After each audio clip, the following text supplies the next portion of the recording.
Good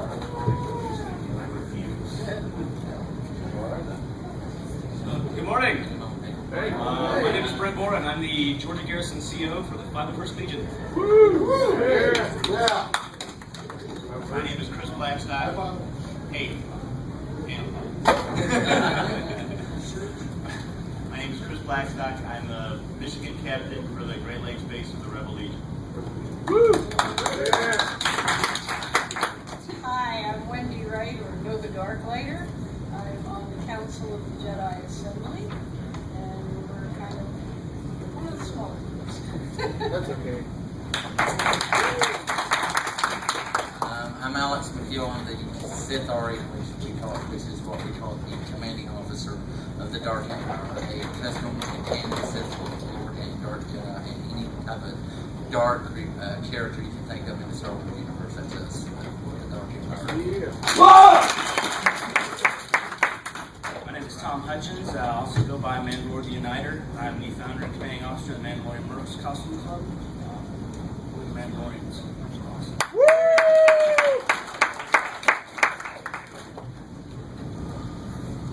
I'll get us going. The 501st Legion was founded in 1997 by a guy named Alvin Johnson out of South Carolina. Since 1997, with the 10 or 12 people that were doing it back then, we've grown to 67 garrisons, I think. I counted last night. 67 garrisons, 29 outposts in more than 50 countries on 5 continents. We have... What's that? We're down to 5. Down to 5. There's nobody on Antarctica. We used to be on Antarctica. Well, He did have a snowtrooper costume, though. Well, you know. We have a little bit over 11,000 total members, with about 6,500 active members currently. We're a 501c7 nonprofit organization, and we do a lot of charity work. Collected over 198,000 toys for charity last year. Raised over $168,000 directly, and contributed to the collection of over $14 million for charity worldwide in 2012.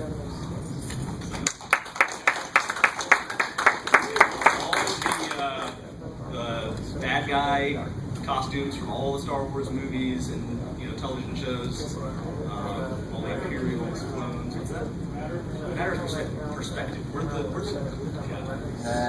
No, you're not. Since you waited yourself, real quick. This is Alex. He's one of our TIE pilots. We've got Ryan back here as a biker scout, and Amadei, I'm assuming, as a TK back there, just for some examples. That's the 501st. You can't be the good guys, but we're the good guys that says so on our t-shirts.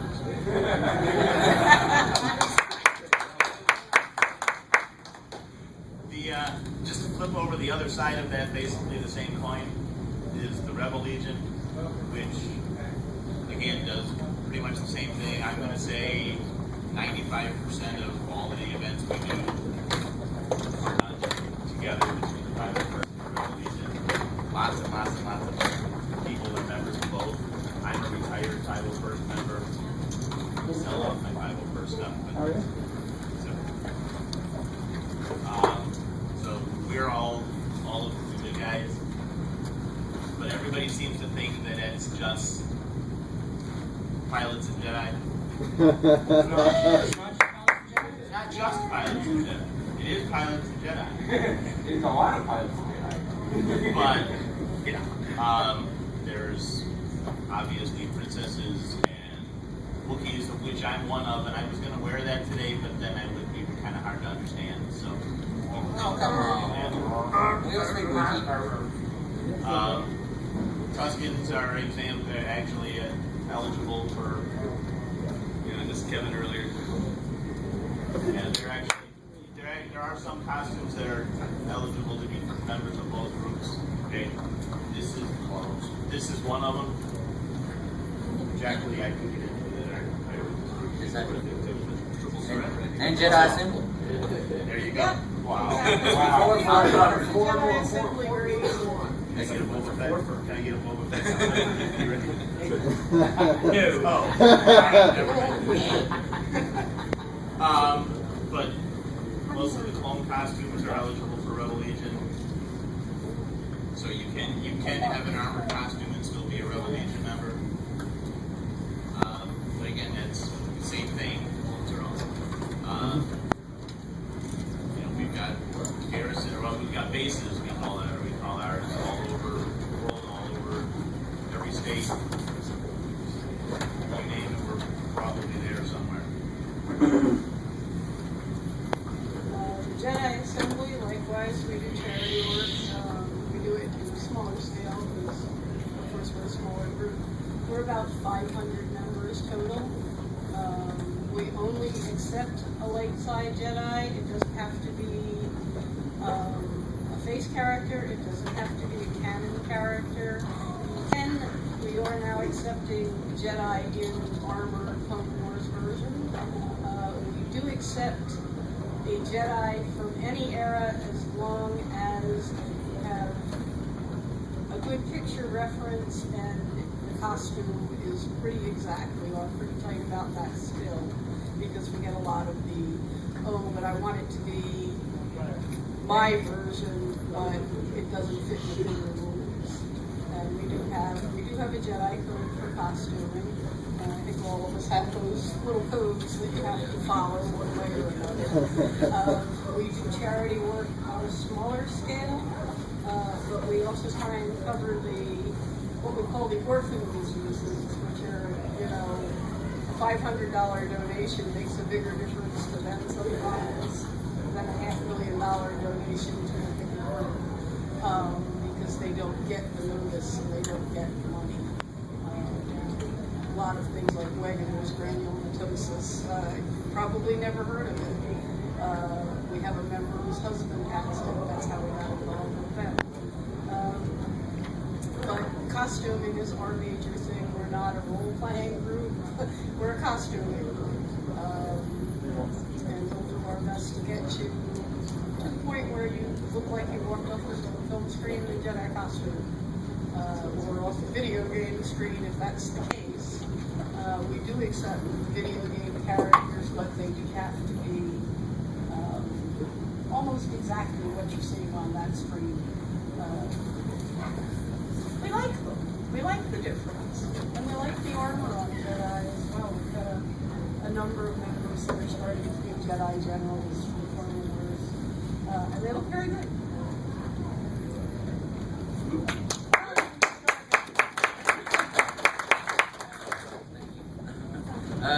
He's a member of us too. And the Rebel Legion, and the 501st, who's down. But not all members. Do what, David Brand? Like I said before, we're dark side. We're a dark side costuming group. We represent anything from canon characters like the ones you see in the movies, the expanding universe, such as Alice in the back. He's working on his costume as we talk. And we have custom creations, which are these guys in front of.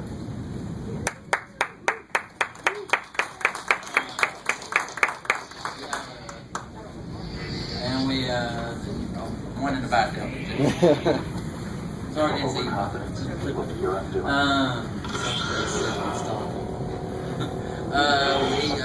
We are established in 2007. Did a revamp. We have 210 members, and you guys lost your member in Antarctica there, Brent, but we gained one. So yeah, we got one in Antarctica now. So we're taking over the galaxy. What we do. Exactly. What it says. We take over the galaxy. So we have 210 members. Or in fact, we have a member now that just was approved a few months ago from Indonesia.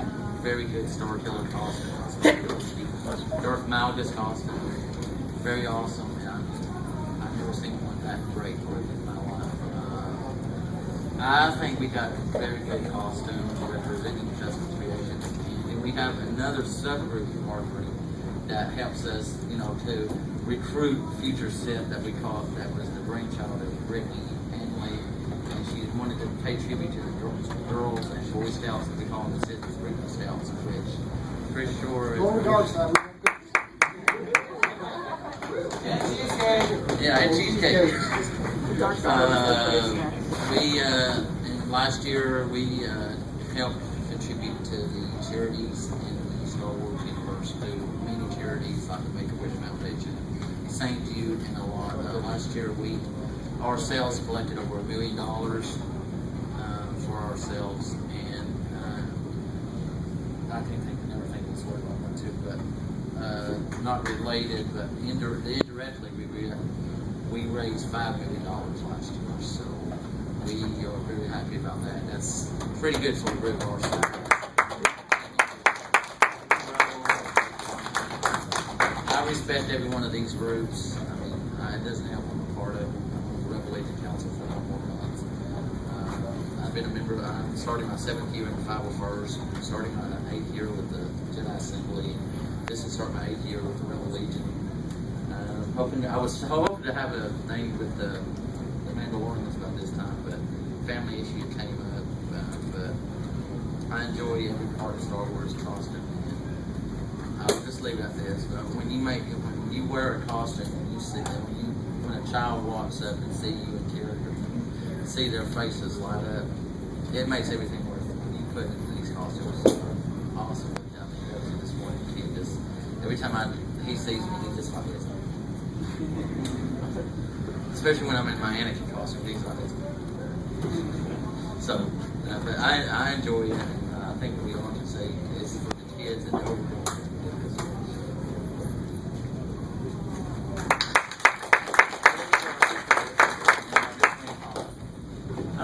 Mandalorian Mercs was founded in 2007 also. That was a really good year. So if you have a wine that's from 2007, hang on to it. We were founded in North Carolina. Pretty much right by me and a couple other people. Yeah, better half, right? Better looking half. Anyway, we are at 800 members in Mandalorian Mercs. We span 53 clans. That's our chapters of Mandalorian clans. 12 countries. We're actually Russia is so much different. We thought that I would be Russia. Yeah, exactly. We are a 501c10 fraternal organization, which means we take away the women, but if you kind of think of fraternal organizations along the lines of other ones that you know of, like Adults Club, stuff like that, because our chapters function in that same format. We also have our own charity organization built in the Mercs called the Warrior International. We spend all year raising money for that, along with other charities like Make-A-Wish and various other charities we work with, the 501st and Rebel Legion. We try to keep our charity very local with our chapters, with our clans.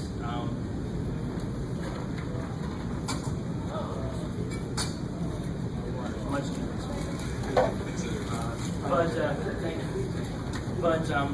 yeah, we try to keep most of our charity work at a local level. We'll raise money all year, and then our local chapters, they apply for that money so that they can adopt a child or a family at Christmas.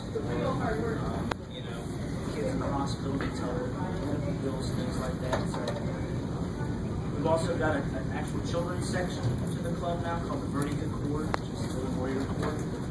Kids can join that. It's kind of like in a Scouts format, where kids have challenges that they accomplish throughout the year, and they can get little badges, that kind of thing. So it kind of teaches kids, we want to kind of teach kids the positive aspects of costuming and working together with the other groups and things like that.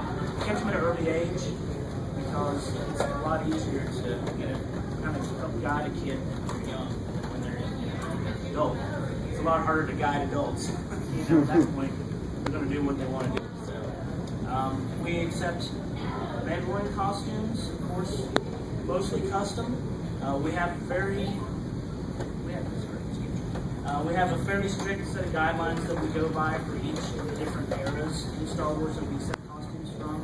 Eras are part of our sections of the timeline of Star Wars, going all the way back to 8,000 years before Episode 4, all the way up to 140 years after Episode 6. So, we take on a lot of different styles of Mandalorian armor. We also do canon characters, Boba Fett, Jango Fett, Death Watch from Clone Wars, Super Commandos from Clone Wars. I'm waiting for somebody.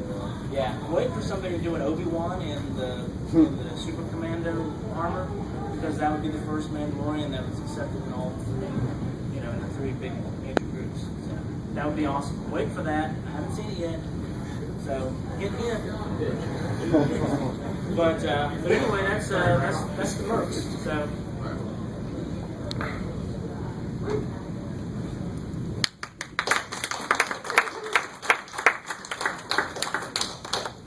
But again, as far as what we do, we all are, like, as you heard, we're all basically the same kind of idea. We're costume clubs. Everything is about work, and it's a volunteer group. None of us get paid for any of the things that we go to, because depending on how Uncle George and Uncle Mickey want to look at us, we're either wonderful advertisements or majorly copyright infringements. So that's kind of the understanding. We don't work for Lucasfilm. We don't work for Disney. They know who else is Lucasfilm. Does it? Yeah, they know who we are. They people who come to them for different things, they'll recommend whichever group would be appropriate. But that's our agreement, is we don't get paid and they don't shut us down. So far it's worked pretty well. I know at least as far as the 501st and the Rebel Legion, the only requirements to be a member is you got to be 18. You have to have an approved costume, and they do get approved. You do have to send in pictures of everything, which will get looked at to be compared to whatever the reference material is. Once you're approved, the only requirement is to complete about a 1-minute census once a year, and then do a minimum of one event in your costume a year. Whatever you guys have anything substantially different than that. Just really enjoy the hobby. That's the main thing. It's a hobby. It's an expensive hobby, but it's a fun hobby. For our costume members and Mercs, it's actually the same way. Since we're a fraternal organization, we're a little bit different in that we do allow non-costume members and auxiliary fashion mainly as a support. We don't have any of those. It's like maybe 100. They go and help, as basically like cameras or parades and things like that. They want to be a little bit more involved than just John Q person off the street, but they don't have, they're not able to wear the armor or the costume, or they're not able to, just aren't able to dedicate themselves to that portion. They still want to be involved. So we're a little bit different in that respect because of the format of what we We don't allow children in our group, say a parent they're able to join as apprentices, but they're not official members. Yeah, it's good to do. Hi. I guess. Can you guys hear me? Almost, yeah. Okay, alright. I just wandered in and I have no idea what's happening. I think it's amazing. But I have a question about, earlier you guys said that the 501st and the Rebel Legion are there's some overlap, but is there a higher organization, like a galactic costume group that decides what the rules are between you all, or is there are there other costume groups out there you all sort of collaborate and communicate to get these guidelines going? There are costume groups for almost any type of fandom. Right. We're specifically related to Star Wars, but there's the brown coats if you're into that, or Cthulhu if you're into something else. There's no Right. all-encompassing. Yeah, one. there's Oh, but no, I meant specifically for Star Wars. Is there a higher No, not really. So basically you guys. Basically, it's just if that particular character is a bad guy, then it's considered a 501st costume. If that particular character is a good guy, then it's considered a Rebel Legion costume. And then there's always debates and questions about, well, what about the Tuscans? Because they're just out there doing their thing. You know, they'll shoot at, you know, they'll shoot at everybody. They don't care. You know, the Jawas will, they'll steal parts from everybody. You know, so that's where a lot of like the, you know, like the Anakin costume. Half the movie, you know, he's whining about something. And the other half is whining about wanting to kill someone. Yeah, you know, and the other half he's, you know, hacking younglings and, you know, so. But basically that's pretty much the general idea is whatever that character is, that's the group it falls into. Okay. And with us, we do only Jedi. Mostly a particular type. Anakin is accepted in our group, so is Luke Skywalker. So are just your generic Jedi. Because I'm not a face character, I don't look like any Jedi you saw on any screen in anything. But when I'm walking down the street, people know I'm a Jedi. Because it's the right kind of costume with the right kind of props. And that's what we require in our group. We have message board members who are not full members, are only in costume and approved. But we have a message board, and anybody can join in if they're interested in becoming a Jedi or doing a Jedi costume, I should say. And we have tutorials and whatnot. We all do. We're links to tutorials. You can contact any member that knows what they're doing with the sewing machine and say, how do I do this? And we're more than happy to answer back and go, well, take the fabric, do it this way, cut it on the bias, and then attach it in such a way, or whatever is required to complete a costume. And we have certain minimum requirements for a full costume, but that's all on the board. Our little code is we are bringing balance to the Force. Because that's what Jedi do, or Anakin was supposed to. He did eventually, in a very roundabout way.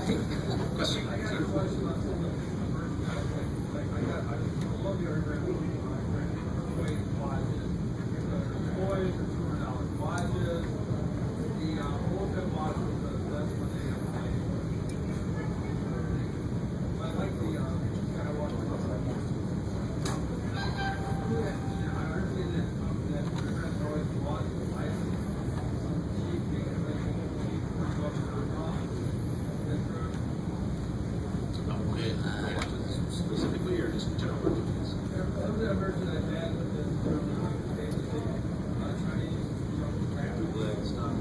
I mean, all of our organizations have merchandise. I'm like the 1st Boy Scout today.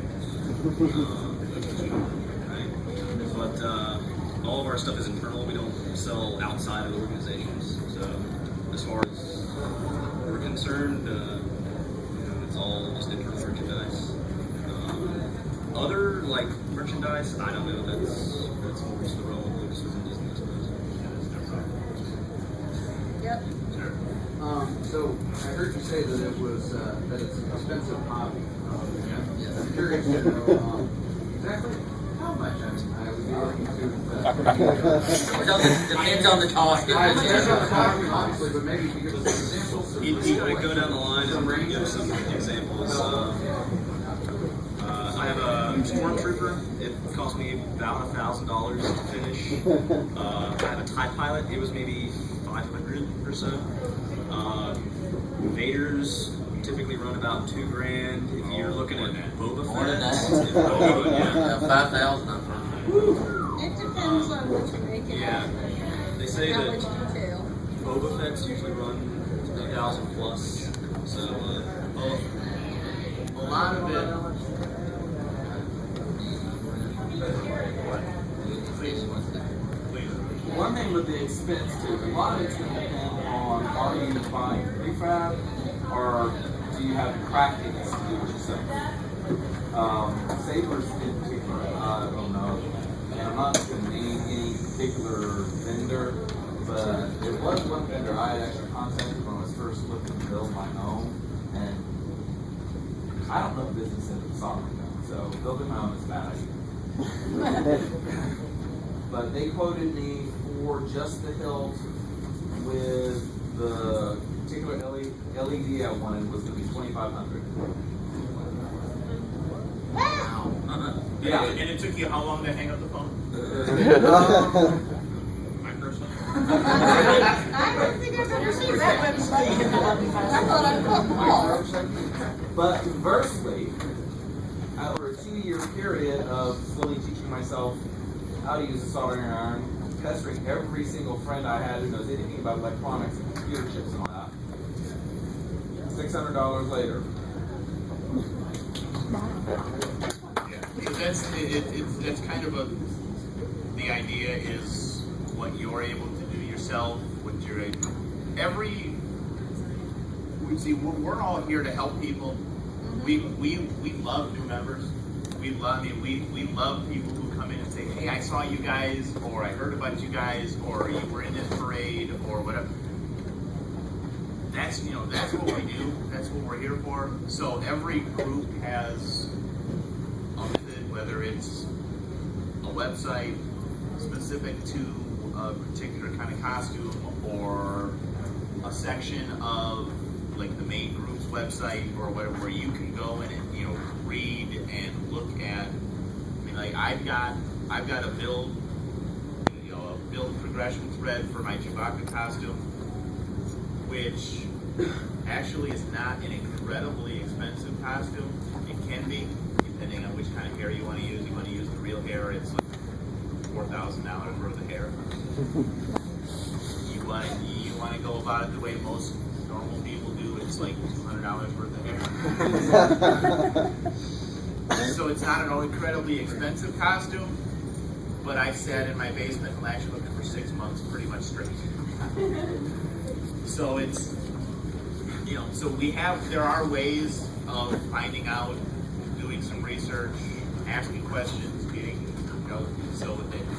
But that's kind of a lot of it is what you're able to do yourself, or teach yourself, or willing to, like, just to throw in another example, the bandolier and pouch for my Chewie costume, I was told would be like $85 worth of leather and tools, because I've never done leather work a day in my life. And I thought to myself, well, it's $85 worth of leather and tools, as long as I don't screw enough of it up that I have to order some more. So when I found a nice lady who I'm still forever indebted to, who was willing to make and sell me one for $130, I decided my time and lack of frustration was well worth $50. So and so there's ways. There's trading and right. Hey, I can't do this, but I can do this, and let's. To put it in perspective for you also about what you can do as you learn, from making your own costumes.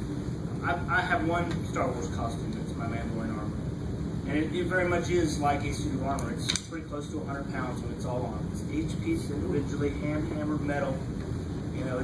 I put a lot of time into this thing. Okay, you've seen the movie Iron Man, right? Where Tony Stark, he puts his helmet on, Jarvis syncs up to it, and he can make phone calls. Well, I can do that in my helmet too. My helmet syncs up to my S4. I can make phone calls over it. I'm all hands-free. I can take and send text messages. I can get GPS over it. I have 360-degree sound from the outside that pumps into my ears.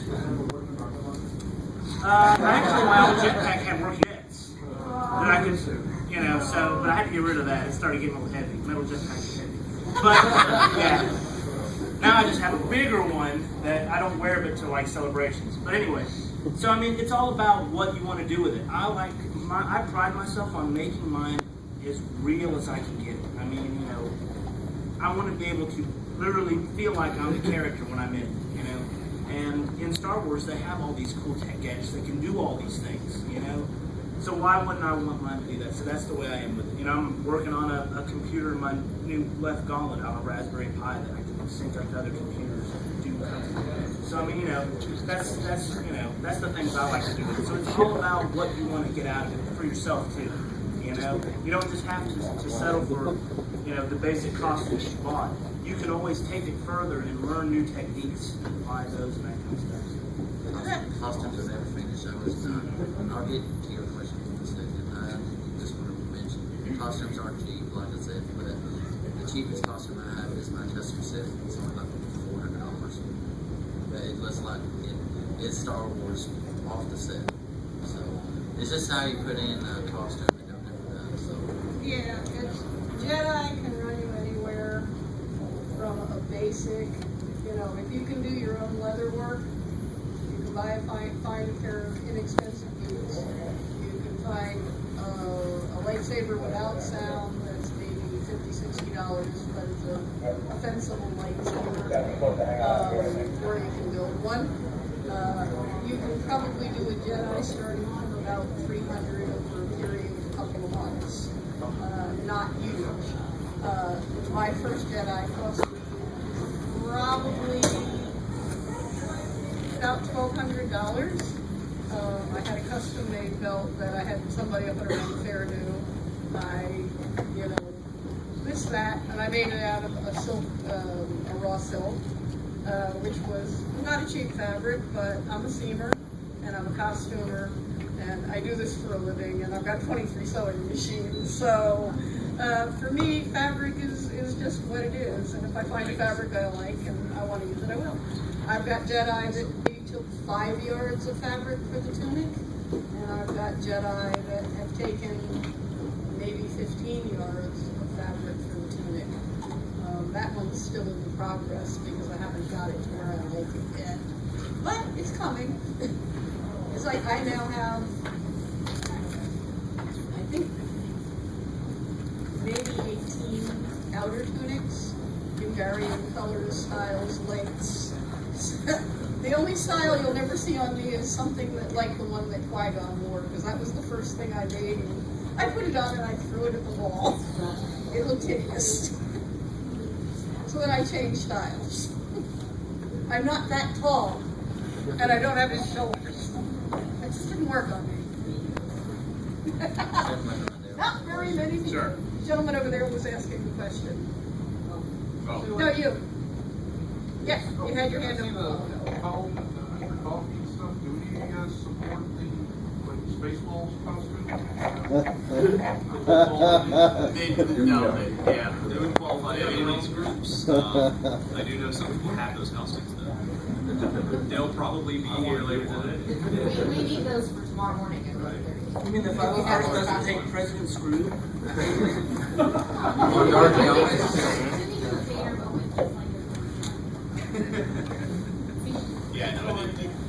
It's gotta be. Yeah, they go Yeah, in a they- different section. Whether they have their own little hierarchy or not, or whether it's just somebody that does stuff for fun. I mean, there'll be members of our groups who will do costume variations, especially and stuff like this for fun.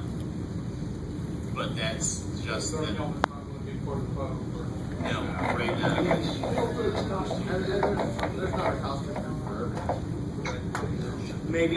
Maybe you should start the Spaceballs If costume. anybody saw me last night, I walked around as Sloth from the Goonies. It was a hit too, I loved it. Question. Me? Okay. I was just wondering if you guys could maybe give a little of your personal background about how you, before you were really into the fandom, or if it was simultaneous, like how you found your first costume groups, or like did it come from word of mouth? Did it come from seeing other cosplayers? Like what exactly brought you here? Long time ago. On the Tatooine side called Tatooine. Alright, I'll go. Alright. I've been a member, well, I'm coming up to just about 5 years since I first joined the 501st, which I'm now retired from.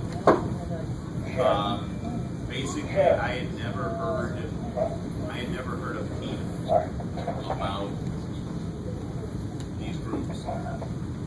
And they were at a local event, a fundraiser event for Make-A-Wish, at an ice cream shop down the road from my house that I happen to know the owner for, and he knew I liked Star Wars. He said, "Hey, you gotta come and check these guys out. We've got these guys coming out So we're gonna show episode 4 on the big screen in the back, and I went out, and that was what it was. There was about a dozen local garrison members, and I just looked at that and said, this has got to be the coolest thing I've ever seen in my life. That age range, it's what it's been. It's been a lifelong thing. And I saw that, and I said, this is going to be the coolest thing in my life. I first got approved for the Biker Scout costume about a month and a half after I got approved. A local garrison member was retiring in his Vader costume because it's really, really hot and really, really heavy. So he was having health issues that wouldn't allow him to wear it, so he sold it, and I was close enough to my size that it all worked. That's the thing. Not to get off topic with the question, but this is if you go and buy, an already made costume from somebody else, you go on eBay or something, which we don't recommend you do. But if you do, and you say, oh, there's this whole Biker right in, it's still, you still have to get approved. Just because it was approved for somebody else doesn't mean it's approved for you. It's got to look right. It's got to fit right. It's got, I'm 6 foot and about probably 195. Well, if I buy somebody's costume who is, 5'8", 150, it's not gonna fit. It's not gonna work. So I started with a Biker Scout costume. I did the Darth Vader costume for quite a while, and then I got bitten by the Wookiee bug and decided, well, we don't have one of those around here. So I made my Chewie costume, joined the Rebel Legion, and Chewie is just so much fun. It's just so much fun. I think the only person that outdoes Chewie or Vader is R2. It's close. Pretty close. Chewie. I'll tell you firsthand. Chewie runs Vader out of the room. That's true. I'll tell you right now. Yeah. But so Chewie's just too much fun. So my Biker Scout and my Vader went away to pay bills and stuff like that. So that's me. Like I said, it's coming up to 5 years. I've done probably, my wife's not here, so I can say that out loud. I've probably done 320 events. Wow. Because like I said, it's all volunteer. You're required to do one. You can do whatever you want. Cool. I did 87 in 1 year. Like 75 of them were in Vader. So I loved Star Wars since I was 7 or 8 years old. I came to Dragon Con for the first time in 2008 or 2009, somewhere in there, and saw stormtroopers walking around and go, obviously I'm gonna have to do that now. So I built a stormtrooper costume and joined the local garrison. They kind of got me going. Just a quick aside, if you are interested in joining any of the groups, get in touch with your local chapter. That's the best way to get in. They'll guide you and tell you how to get stuff and where to get stuff and how to put it together, and maybe even help you. you can go to the 501st.com or rebellegion.com or JediAssembly.com. all the websites. Mandalorian Mercs.com. DarkEmpire.org. And there'll be a spot on there where you can find out what the name of your local garrison, local base, local chapter is, and then you can go from there and sign up on their websites. So I'm trying to go ahead. Sorry, I didn't want to take this too far. No, that's fine. Thank you. A year later, I built a TIE Pilot. Mostly because it's a lot more comfortable. Then this past year, I built both an X-Wing pilot to join the Rebel Legion and a custom Mandalorian to join Mandalorian Mercs. So that's Oh gosh, I don't mind if I do it. I'll Please, try to go for it. condense it. Okay, let's see. When I was 5 years old, I was sitting in Town Center Theater down in Boca Raton, Florida, when I watched Boba Fett fly into the Sarlacc pit and turn the Jedi. And I left the theater saying to myself, he did not die. And he didn't. If they were in the EU, he didn't. No, eventually you come back. Yes, he comes back. many Climbs times. out of the And he falls in the Sarlacc Sarlacc a few more times and comes back out of the time. But, It tastes terrible. yeah, that's why. Yeah. Mandalorians don't taste good. We're sweaty under all that armor. We don't taste good. In 2004, I was playing Star Wars Galaxies. I don't know if any of you guys ever played the online Star Wars game. I started a guild on the Korath server called Mandalorian Mercenaries. We were one of the first Mandalorian guilds in the game. I actually met my wife in Star Wars Galaxies, believe it or not. So my life is very much tied to Star Wars. And anyway, so in 2006, I was here at my first Dragon Con, and I saw a few guys running around in custom Mandalorian armor, and I said to myself, man, I should take my character from Galaxies and make his Mandalorian armor and run around like him. That'd be awesome, And just talking to some of the guys in the armor, found out that there was no real organized group for Mandalorians. So I'm like, well, maybe we should have something like that. Be cool. There's enough of us around. Talked to several people, several guys who were doing the same thing. They had little pocket groups and that kind of stuff. Kind of sold them all on the idea of making one big group, and that's how we, founded Mandalorian Mercs. And since then, I've been pretty much tromping around and stuff. I love the other groups. I would love to one day do an AT-AT Commander outfit. That's probably the only real other Star Wars costume I would probably do, just because it's a good mix of soft and armor. It's a good mix without going too overboard. Man, 95 pounds of armor gets tiring pretty quick. Mando's only about 30 pounds, so let's wait. It's Depends on what you make it out of. yeah, it's true. It depends on what you make it out of. But I love doing what I do. I love being part of an organization that focuses on doing good things for not just kids, but for the world in general. Taking our love for something and turning that into something that, into a force that is positive and changes so many lives for the good. That's the most rewarding part of it, really. If it wasn't for that, I would have already gotten tired of it a long time ago. I love Star Wars, but knowing that I can take something that I love and bring hope and joy to others through it is worth doing for me. So. I guess for me, I got started, not costuming, but Star Wars was a big hit for me, and my first Star Wars film was Empire. I was 4 years old. As soon as I saw Luke Skywalker light up a lightsaber, I said, I want one. And I do have that lightsaber. So, a few months later, I actually met Mark Hamill back and saw him in a movie in my community. And I saw him, and I went, all fanboy, excuse my way to put it. And I got to see him later in life, and I apologized. He said, he was just a kid, don't worry about it. But fast forward until 2005, when Revenge of the Sith came out. I saw a lot of members of my local fan force in costume. I said, what a bunch of idiots. I was so suppressed. I said, I would never do that. Yeah, that was my nerves suppressed.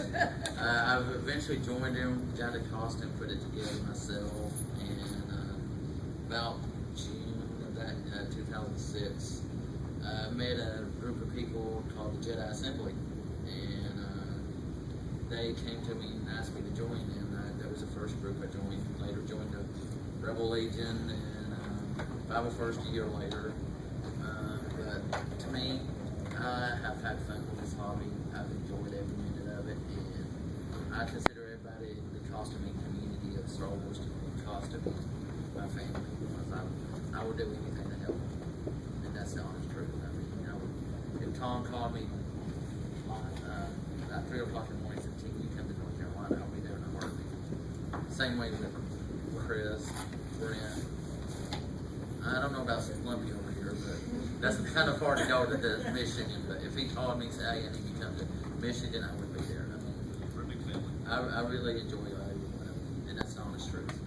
I made my first Jedi costume without knowing anything about any of the fan groups or costuming groups, and I wore it to the opening of episode 1. And actually, part of it was at the time, I'm going to say this because it's a pretty funny thing, I worked as a costume designer at Ruby's. And oddly enough, I got to see the designs for episode 1 almost 2 years before it opened. Oh yeah, and my pet costume, the one I got, it was Jar Jar Binks. So anytime you saw a little kid running around in Jar Jar Binks, hello, I get that one. And I insisted they put feet on it because I didn't want to put feet on it. I said, won't sell a single costume without feet. Because that's the first, I work in retail Halloween as well. And the first thing they will always ask when they see a costume for a kid is, what am I going to put on his feet? Because the kid wants the tonal look. So, I mean, sneakers on Jar Jar Binks is just going to look dumb. So I made them do a screen-printed, painted foot cover thing that's attached to the bottom of the costume. That's the kind of costumer I am. And I used to occasionally judge at conventions.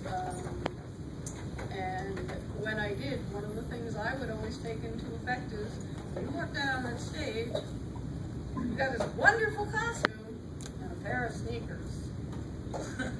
Downgrade. They're getting past that, but young costumers will still do that. They don't think about some of the details.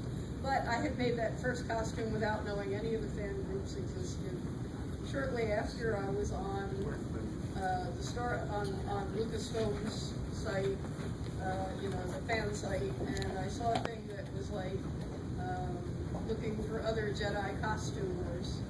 And so I replied and said, I already have one, but, be glad to join the group. So that was how I joined the Jedi Assembly, and I was maybe one of the first 15 people that joined. And our founder also didn't know about the other groups, which is why he was looking for other Jedi costumers. Eventually, I met the Rebel Legion and the 501st at a Brooklyn museum, the Art of Star Wars tour event. And I did join the Rebel Legion because they said, you should join. We have about 5 more minutes, real quickly, before more questions. I know the 501st, the Rebel Legion, and the Mercs all have fan tables set up on the marquee level of the Marriott, which is 2 floors down, kind of under the escalators. So you have more questions after the panel, just go down there and ask. We got people that would love to answer. The droid builders are down there too. So Right. The CR2 and all the droids are. And there's a costume table specifically on Saturday. Correct. Questions? Yeah, the Fall Festival is popular one just recently. I say that they have three things. One is like the equipment out, a fall Star Wars something like the Fall Festival. They want things up there like this. Greatest bounty hunter ever.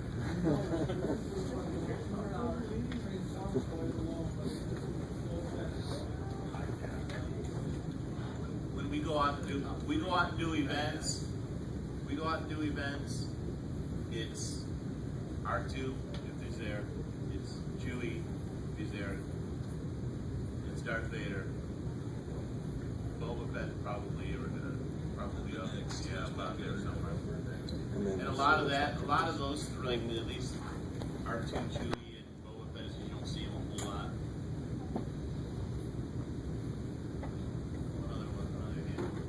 Way back. Do you have any members that became famous or semi-famous through the fan groups? The groups that are. Jeremy Bullock is actually a 501st member. It was Boba Fett in the movies. And I never with a Boba Fett costume. You don't happen to know. I wonder if the guy that approved his costume had enough guts to tell him, no, I'm sorry, it's not good. Because honestly and truthfully, like the Stormtrooper costumes and stuff, we've had people who have, talk to Mark Hamill and things like that, and they look at our costumes and that's the first thing they say is, "Oh my God, those things are so much better than the crap they gave us." They were held together by gaffer's tape, basically. Yeah, because they needed it for 5 minutes, take the shot, and then throw it in the pile, and we'll come and get it again later. We got to wear these for hours and hours and walk in parades and go upstairs. But before we wrap this up, let me just say real quickly on this stuff. A lot of you are probably sitting out there and are in one of two groups. Either you're sitting out there thinking, "Oh my God, this is the coolest thing I've ever seen in my life. How do I get to do something like this?" In which case, like I said, started the main group's websites and do some reading, take a look around, introduce yourself. Some of you are probably sitting out there thinking, "Dear Lord, what is the matter with these people?" So you're gonna tell me they spend all this money, they take all this time, they go all these places, they burn all this gas for something they don't get paid for? Wait, we're not getting paid? Not today. The short answer is yes, we do. The long answer is this: we do fun stuff. I'm going to speak just for myself for a second, but I guarantee you, everybody has the same kind of stories. I mean, I've thrown out the first pitch at a Major League Baseball game in my costume. I've danced on the dugout for the 7th inning stretch at a Major League Baseball game. I've been on stage with Weird Al. I've had my own. There you go. I've had my own private autograph session after a symphony orchestra concert. That's actually kind of cool. A little sign that says Darth Vader will be signing autographs after the show. And that's all well and good, and that's great, and that's wonderful, and that's fun, but when you've got a little 4-year-old girl, and I'll say this speaking as myself, when you've got a little 4-year-old girl who's in the hospital for leukemia treatments, who has no hair, and who is scared to death when Chewie peeks around the corner, by the time you leave, gets out of her bed, and makes her grandmother wheel her IV pole down the hallway so she can come and give Chewie a hug. And you tell me if it's worth all the time and the sweat and all of that stuff. It goes exactly along with what Tom said. That and the money that we're able to raise for whatever charity we choose to raise it for, or is chosen for us to raise it for, does a lot of good for a lot of people. And if we're looking silly and walking down the street and doing whatever it is we're doing, but we're raising money for somebody's benefit, that's a good thing. I originally made the costume to wear for fun, but the fact that I could wear it and do something good makes it even better. It goes exactly down to what Tom said a little bit ago. Taking what you love and finding a way to give back and do something positive. And that's what we need. And yes, that's on our t-shirts.